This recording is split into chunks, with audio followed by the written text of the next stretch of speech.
What if anxiety isn't just something that you've been living with, but it's something that your nervous system has been rehearsing?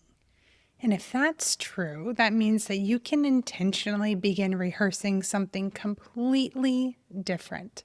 Welcome back to the Broken to Brave podcast. I'm happy that you're here today, and I want to share a perspective that changed the way I think about healing. For years, I would say I devoured every self-help resource I could. I was reading all the books, listening to different podcasts or YouTube videos, I guess it was at the time, not so much podcasts, trying to think differently and do all the things that I knew. But in hindsight, there was a long period of time where my system was practicing surviving, not healing like I actually thought. And if you've been working really hard to heal, but anxiety just keeps showing up regularly, this episode is for you.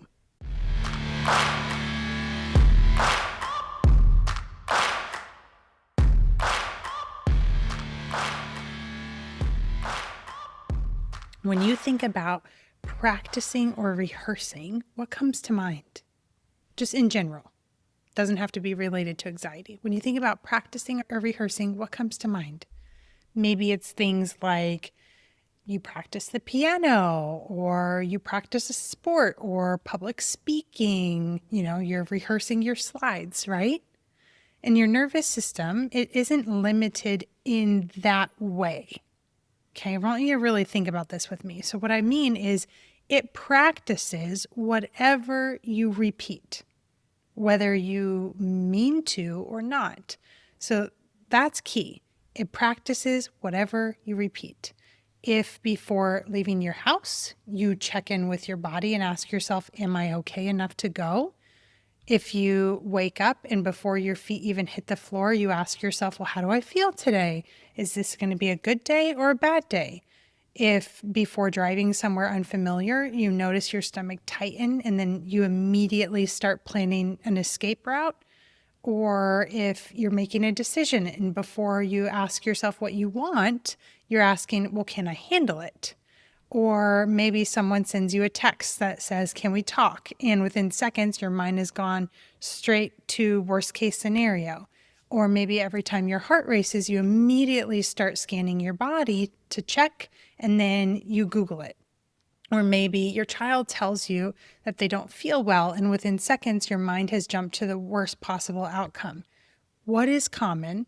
I want you to think about this across all of those 7 examples. They're all examples of how your nervous system is rehearsing and practicing protection. So when I think back to being in the thick of it when it comes to struggling with anxiety, I wish someone had told me that my system was really asking, what should I become more efficient at versus what do I want? Okay, so when you zoom out and you think about this, you know that whatever you repeat, you become better at, right? Like, let's think about this for a second. We could even go with driving, because you have proof of that over and over and over again. And this is, no different. So when you're learning to drive at first, I think a pretty common experience is to think about every little thing. Where's the brake? When do I start pressing the brake? How hard do I press the brake? When do I push the gas? How hard do I push the gas? Am I staying in lane? How far is the car supposed to be in front of me? Am I too close, too far? Okay, I've got to change lanes. Okay, where's my clicker? That's the correct way to push it. Okay, did I move over too fast, too slow? And so there's a lot of variables here. And then one day, what happens? You drove home and you didn't even remember it. When you reflect on the last 10 minutes, you're like, did I just black out? Because I don't even remember it.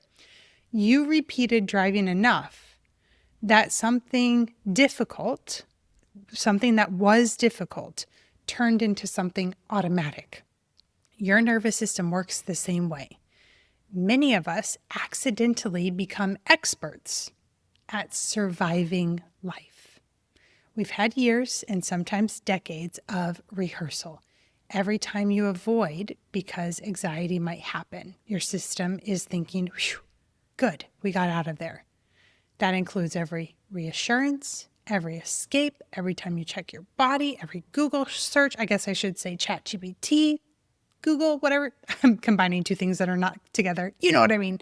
Every canceled plan, all of it.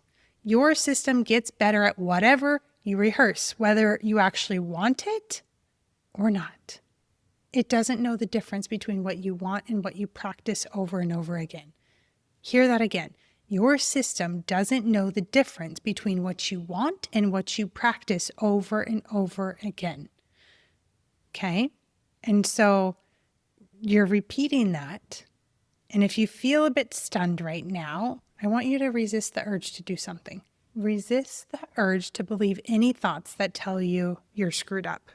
Some of you might not have even been thinking that at all. And you're like, oh, dang, she really went there. But some of you are. And so if you feel a bit stunned right now, listen to me. Resist the urge to believe any thoughts that tell you you screwed up. Okay? This is not something that has to be permanent. You do not have to permanently struggle with this. The main point here is if repetition helped create the pattern, what also will repetition do? Change it. Okay? So the same nervous system that learned those survival patterns can learn safety. You can practice presence. You can practice flexibility. You can practice self-trust. You can practice feeling emotions without running from them. You can practice supporting yourself. You can practice recovering more quickly. You can practice receiving support. You can practice responding instead of reacting. All of that. Okay? And if that huge list just overwhelmed you, then allow yourself to notice, part of me feels overwhelmed. Okay, well, I don't have to go all or nothing here. The question that I want you to keep in the forefront of your mind is, what am I practicing? You might choose to ask yourself that daily or even several times a day. What am I practicing? And if you're thinking, okay, this actually makes a lot of sense, but I know the tools and I'm still falling into those old patterns. I get it. I understand. And there's a few pieces that may be coming into play here. One of those pieces is that you may have just focused on understanding everything from an intellectual perspective. I see that very often because those who struggle with anxiety tend to be avoiding their emotions, and so they take more of a cognitive approach. Okay.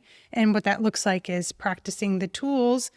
For example, like, okay, learn the tool and now I'm going to try to practice it once I'm overwhelmed or once I'm dysregulated. Does that feel true? It's a common mistake. And if it does, imagine trying to learn swimming while you're drowning. Not going to work well. Or imagine, like, I'm in Florida, so there's hurricanes. You're in the middle of a hurricane and you're like trying to learn how to build a shelter. Not going to be helpful, probably going to be impossible. And so healing requires you giving your nervous system enough safe repetition that the tools become the new default. And knowing that when you feel stressed, your nervous system is going to tend to go to what you've practiced, whether you want that or not. Does that make sense? You following me here? Okay. Now, this is also a big reason why I teach people to start in the body, unlike talk therapy, because your body has to experience something different before it can begin to respond differently. I had a new client recently tell me, well, I don't understand why I keep doing this. Like, I know Googling doesn't help, but I just keep doing it. And I asked her, what if your nervous system has simply just become incredibly good at rehearsing reassurance? Okay. And no one had ever framed it that way for her before. So instead of asking, how do I stop doing this? She started asking, what do I want my nervous system to practice instead? Self-trust, curiosity, support, feeling emotion without immediately trying to get it to go away. The list could go on and on. But oftentimes people who come into the community, they are only in touch with what they don't want to happen. And they haven't really gone through or rehearsed how they want to show up, how they want to treat themselves, how they want to respond. And sometimes when I say that, people get confused. They're like, well, yeah, I've imagined it going well. No, no, no. That's not what I'm saying. Let's say that something that has felt triggering happens. Have you practiced how you want to respond when it does? Not just imagining life going perfectly, because it won't. Okay? Over time, the new rehearsals, they become stronger than the old ones.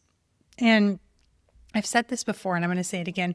Oftentimes people imagine healing as like one big breakthrough, one moment, realization, therapy session, breathwork session. And that can absolutely happen. And it's occurred for me, at the start of my healing journey. But it's not just one breakthrough that changes everything for you all at once. It's choosing over and over and over again to show your system that this moment can end differently than the last one. That, for example, you don't have to avoid, that you don't have to resist, that you don't have to fight, that you don't have to shut down, that you can stay, you can move through it, you can handle it, and you're safe. And that you'll not only be okay, but you will be free. So I want to ask you a question. If your nervous system has been practicing something every day, what has it been practicing? Has it been practicing tensing up, avoiding, scanning, people-pleasing, perfectionism, overthinking, control? Or has it been practicing trust, flexibility, presence, receiving support and love, allowing emotions? Whatever you're rehearsing today, you're becoming better at tomorrow. And so if this episode has you realizing, oh my goodness, I have been rehearsing survival for years, Steph. I want to invite you to my free anxiety relief experience workshop. It's 3 days, and don't allow your mind to go to, holy cow, 3 full days. It's like an hour and a half each day. And during those 3 days, I'm going to show you why your nervous system keeps repeating these patterns, why positive thinking and willpower hasn't created the change that you want, some of the big mistakes that you are likely making if you're similar to others in the community, and why healing starts in a completely different place than most people have ever been taught. And that part really changes the game for people. So I'm going to walk you through the foundation of how your nervous system learns and why that's key to lasting change. So you can grab your free spot. I'll put the link in the show notes, or you can send me a DM on Instagram or on Facebook with the word workshop, and I'll send it to you personally. And as you're going through the anxiety relief experience, if you realize you're like, wow, this is really clicking. This is really like, I have not seen it like this before. This feels different. And if you know, like, oh, yeah, I want deeper support. Well, that's exactly where we want to continue inside of Brave Academy. And then we can accelerate through immersive experiences like Bravecation. I'm excited to work with you, whether you decide to join the workshop or go deeper with me. I'm here for you, and this is possible for you. I will see you next Tuesday.